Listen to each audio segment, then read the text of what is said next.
Good morning from Wolf Creek Campground outside of Whitehorse, Yukon Territory. It was a really good night. It was a little chilly first thing, but it warmed up in the car with our four bodies to heat it. And woke up this morning at 7:20, which is really unusual for me. I'm usually awake like between 5 and 6. And when I'm car camping, I have to force myself to stay in bed for a while longer and try to get some more sleep. But yeah, 7:20, that's hasn't happened for a while. Now I'm outside sitting, trying to stay warm because it is chilly. It's only 7 degrees Celsius. I'm not sure what that is in Fahrenheit, but I'll put it somewhere on the screen here for you. And already Una has gotten herself into trouble. She actually bit through one of the lines that hold up the awning. So I had to tie a knot in it. But yeah, she's a handful, Una is. I had a little bit of an excitement here this morning. I'm not sure what was going on, but there's a camper over there on the other side of the creek who had to jump out of his, I think he's staying in the back of his truck. So he had to jump out of the back of his truck because there was a whole bunch of dogs barking. And I thought he said, "There's a bear over there." So I'm like looking, do I need to, pile my animals back in the car to keep them safe? And he was running around over there with just his underwear on. So, I guess when your dogs are misbehaving, you got to get out there. Anyway, that was our excitement for this morning. Now I'm just sitting, doing some reading and enjoying my coffee, enjoying the sound of the creek. I've got another night here. I'm not sure what we're going to do today, but probably go for a walk. I'm pretty sure there's some kind of trails around here that we can go for a walk on. And Gracie's back in the car. She's a little bit worried about her. She's been vomiting at least once a day for the last few days.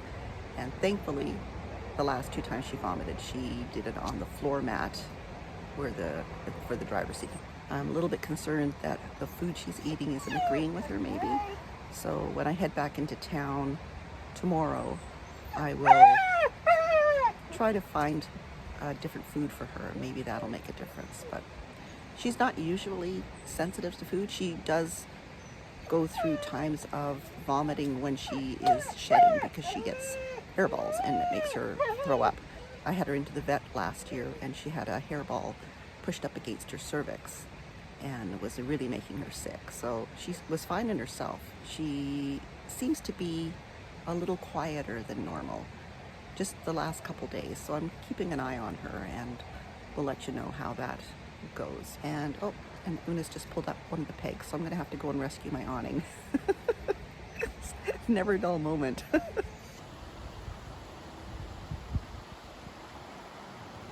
This is such a nice surprise, really, because the weather said it was going to be mostly cloudy and quite rainy.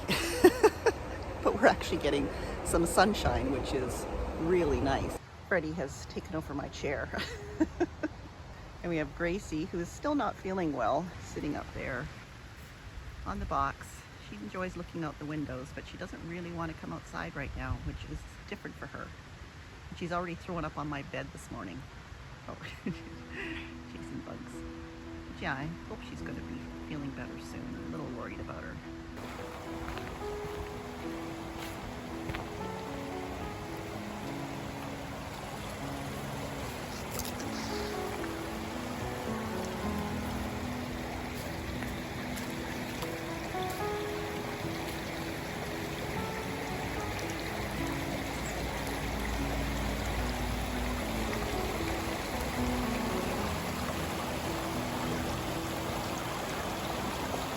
We've lost our sunshine. Not sure if there's going to be any more coming in today. But it was nice while it lasted.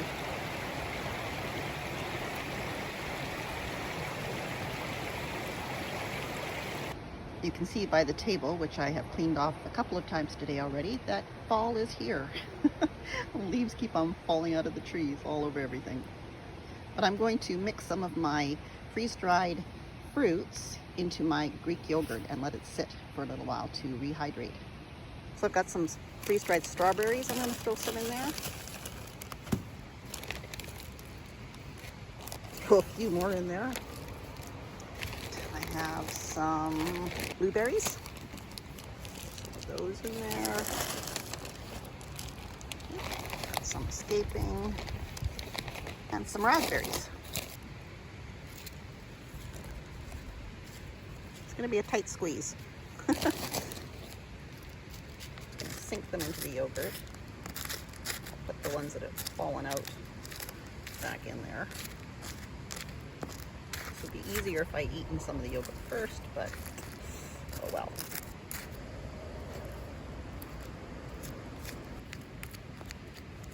So I'm just going to let this sit, and when it's done, I'll add some pumpkin seeds and sunflower seeds, maybe some almonds, I don't know. Just make it up as we go along. I bet you thought that wasn't going to all fit in there, right? I'm going to put the lid back on so leaves and spruce needles don't fall in there with it. You know, all fiber, of course, but I don't really want them in there.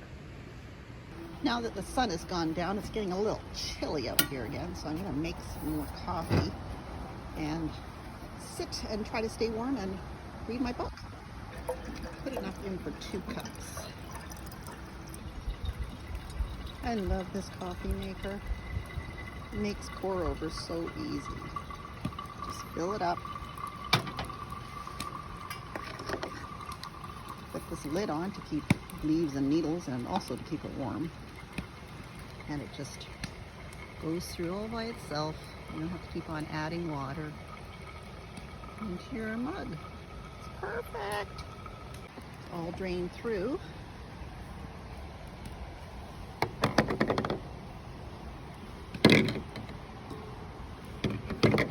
And there's your coffee. Luna's busy squirrel hunting. He's up in that tree right up above her. Oh, well, there he goes.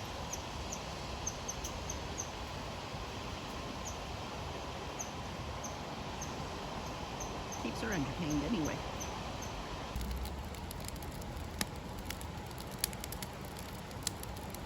Figured it was time to start a fire because it's getting chilly.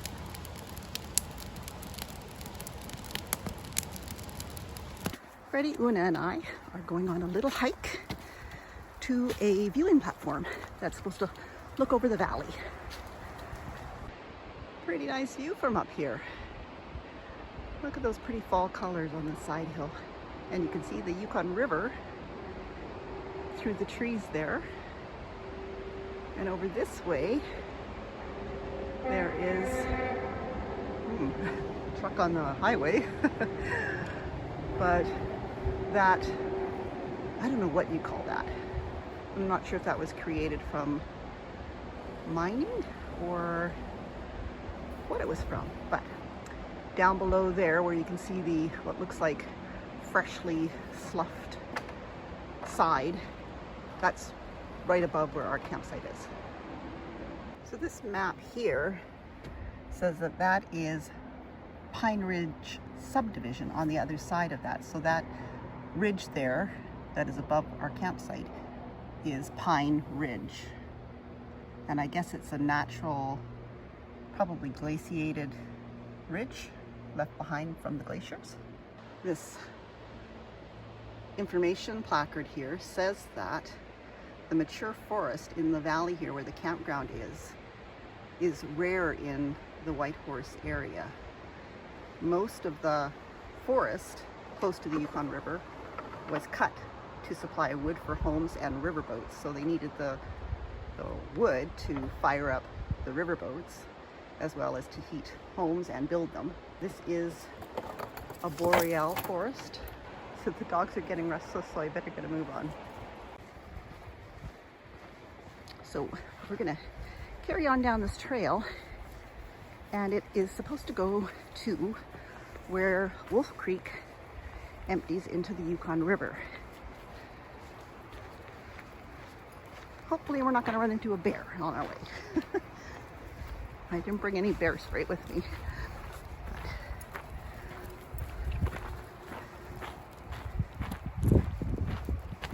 So I'm pretty sure we took a wrong turn somewhere because we're now back down at Wolf Creek and we are heading back towards the campground. So had to come down a very steep hill and trying to hold back 2 dogs was a little precarious, but anyway, it's good to get out and get a walk on. It's warming me up. And it's so pretty. So, oh, they're stopping to sniff. I get a break. We're back at Wolf Creek. Looks like it floods through here when the water's higher. That's where we started our walk. You can see the stairs going up the side hill there. And we're back to our site number 5. That was a nice walk and it didn't even rain. Having a little dip in Wolf Creek and a drink after the walk.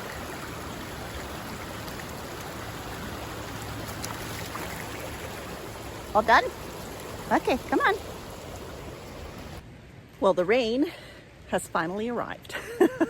It's just kind of a very fine rain, but I checked the weather and it says that it will be raining tomorrow morning. So what I'm going to do is I'm going to get things packed up now so that I don't have to pack them up wet tomorrow morning. So I'm going to take down my awning, but I'll do that last. And it is wet, like it's getting wet now, but it won't be as wet as it would be if I left it up overnight and it got really wet. I've got a nice fire going. I've been staying warm by the fire, but I'm about ready to crawl into the car camper at this point. I don't want the dogs to get all wet. They've been for their nice walk. Yeah, I'm gonna feed them, put stuff away, basically get the car packed up so that everything is in the car. And I can just get up in the morning, get dressed, and head back into town because it's going to be raining all tomorrow morning, and I really don't want to hang around in the rain. So might as well go into town, hit McDonald's for coffee, and I think I may go to the library tomorrow to do some work on my computer, but we'll see. We have got everything in the car again. It's still drizzly rain. We are all settled in here. There's Freddie and Una and Gracie's sleeping on the front seat. For now, I'm going to climb in the front seat and probably do some YouTube watching. Maybe start watching one of my shows. Later, I'll put the screens up in the windows and we'll settle in for the night. It's just after 7 now, so it's a little bit early to hit the hay. Those clouds up there do not look like they're gonna let up anytime soon. So we're gonna snuggle into the car. I may even start the engine just to warm up the car. But yeah, my fire is still going. It's really a nice fire and I hate to desert it, but I don't want to get all wet. We're currently crawling into bed here. It's just about 9 o'clock and I realized that I had forgotten to update you on my mattress. Well, it seems like that glue worked. I'm sitting on the mattress now and it's been like over 24 hours plus. And last night I didn't notice my hip touching the floor and it still seems to be okay now. Probably won't have a chance to check it again until maybe back at the cabin. I'm not sure. Depends on if I end up staying back here again another night. I don't know if I'm going to do that or not. It's not supposed to be great weather for the rest of the week. And I've got another, I think, 5 or 6 nights. So I'm not really sure what I'm going to do. But my mattress seems to be fixed for the moment. So that LePage's plastic glue, I don't even remember what it was called, but it seems to have done the trick just by putting gobs of the goo onto the holes. So I'm hoping it's going to stay fixed. But I've also covered the corner of the mattress where Gracie jumps out of her litter box up onto my bed with another blanket underneath the sheet just to protect that corner because that is where the holes were. So hopefully it's fixed and I can continue to have some nights of not having my hip on the hard bottom. But that's the update on the mattress. If anything changes, I'll let you know.